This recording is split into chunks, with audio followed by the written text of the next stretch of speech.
Perkenalkan, nama saya Marsha Fadila. Saya dari kelas PSPB 25D dengan NIM 4253141029.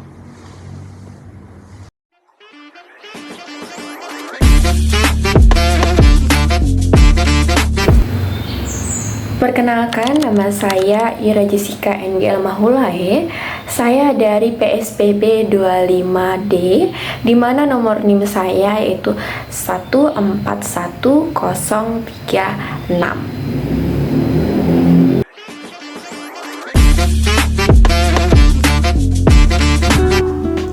Perkenalkan, nama saya Ayla Iswaitun dari PSPB 25D dengan NIM 141057. Di masa yang sekarang, terutama pada siswa-siswi menengah atas, banyak ditemukannya permasalahan yaitu penurunan kualitas tidur.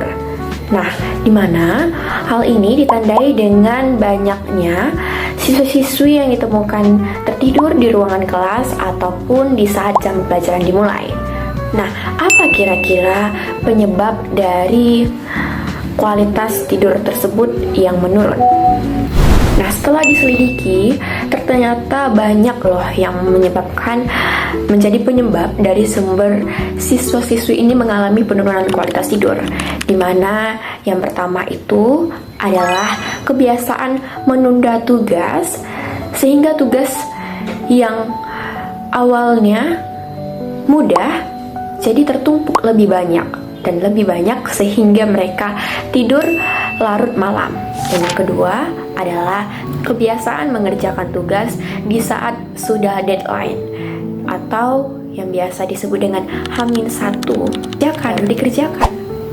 Dan yang ketiga adalah kebiasaan tidak memiliki jadwal belajar yang teratur, di mana mereka tidak tahu memprioritaskan mana sih jam belajar yang cocok untuk dipergunakan dengan baik. Dan yang keempat adalah mereka lebih sering menggunakan handphone dibandingkan mengerjakan pekerjaan mereka terlebih dahulu, sehingga jam pelajaran mereka pun ataupun jam mengerjakan pekerjaan mereka menjadi bergeser. Nah, dari penyebab tersebut memicu dampak, di mana dampaknya ini dapat kita lihat bahwasannya banyak siswa-siswi yang ditemui tertidur di ruangan kelas ataupun pada saat jam pelajaran dimulai. Hal ini dapat menghambat proses pembelajaran tentunya. Dan yang kedua adalah mereka jadi kurang pandai mengatur emosi mereka. Mereka mudah marah dan juga mereka mudah stres.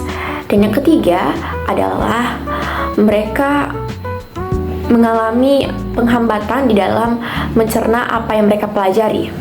Dan yang keempat tentunya adalah imun tubuh mereka akan menurun akibat kualitas tidur mereka yang menurun. Jadi setelah kita melihat dari berbagai dampak dan juga penyebab dari kurang tidur pada siswa, kelompok kami menyarankan sebuah strategi yang kami sebut dengan Sleep Smart. Pasti kalian bingung, apa sih yang maksud dengan Sleep Smart?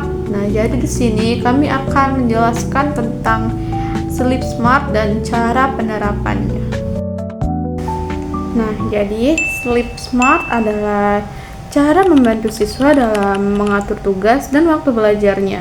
Kami menyarankan mereka untuk menggunakan aplikasi, yaitu aplikasi To-Do List.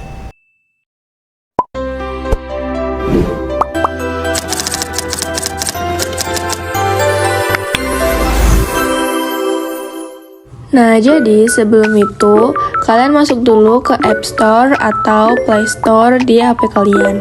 Nah, ketik To-Do List. Cari To-Do List. Nah, di sini kan ada banyak tampilan. Banyak sekali aplikasi To-Do List. Nah, sekarang kita ingin memakai yang To-Do List yang ini. Nah, setelah kalian mengdownload, kalian boleh buka aplikasinya. Nah, sekarang kita masuk ke aplikasinya. Nah, ada banyak kategori di aplikasi ini. Bukan hanya untuk memanajemen tugas-tugas sekolah, tapi aplikasi ini juga berfungsi untuk memanajemen kerja, atau untuk pribadi, atau pengingat hari ulang tahun. Nah, jadi cara pemakaiannya itu kalian pencet icon plus pada pojok kanan bawah, lalu ketik tugas apa yang ingin kalian kerjakan dan kapan deadline-nya. Nah, di sini aku membuat judulnya matematika dasar dan membuat jamnya itu jam 7 dan jam 9. Setelah itu, kalian bisa membuat tanggal dan waktu. Misalkan deadline-nya itu tanggal 2 dan kalian ingin mengerjakannya 2 hari sebelumnya. Kalian bisa membuat tanggal 30. Nah, selanjutnya kalian bisa membuat tugas yang kedua dengan cara yang sama seperti tadi. Jika tugasnya deadline di hari yang sama seperti tugas yang pertama, maka buat saja di tanggal yang sama namun jam yang berbeda agar kalian tidak berbentrokan pada saat mengerjakannya. Jika sudah selesai, maka akan muncul pemberitahuan di tanggal 30 yang akan memberitahu kalian bahwa kalian harus mengerjakan tugas sesuai waktunya. Nah, jika tugas kalian sudah selesai, kalian bisa mencentang di ikon bulat yang berada di sebelah judul mata pelajaran kalian. Jika sudah, maka tampilannya akan seperti ini. Dan kalian bisa melakukan hal yang sama pada tugas yang lainnya jika sudah selesai. Jika kita lihat di icon milikku pada pojok kanan bawah, ada 3 tugas yang sudah terselesaikan. Dan jika kita geser ke kalender di pojok tengah bawah, akan menampilkan seperti tadi. Dan kita bisa membuat list di sini juga, seperti yang sudah kita lakukan tadi sebelumnya. Sebagai contoh, di sini saya akan membuat tugas kepemimpinan dan tugas perkembangan peserta didik. Sama seperti yang tadi, jika kita sudah menyelesaikan tugas-tugasnya, bisa kita buat tanda checklist atau centang di ikon bulat di sebelah mata pelajaran yang kita buat.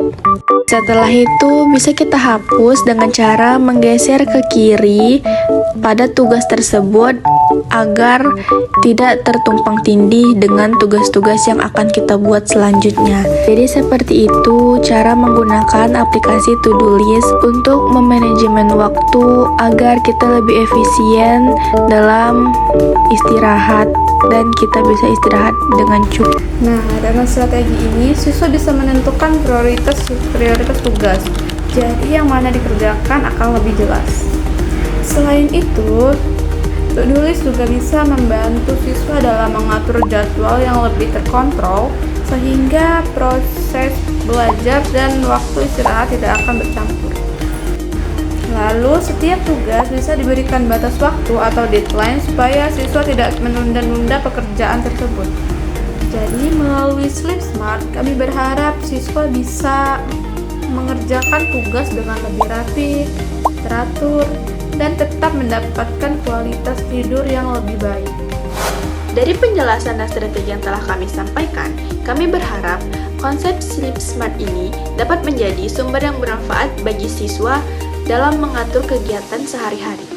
Pendekatan ini tidak hanya dilakukan untuk menjaga kualitas tidur siswa, tetapi juga mendorong siswa dalam memanajemen waktu dan menentukan prioritas yang lebih tepat.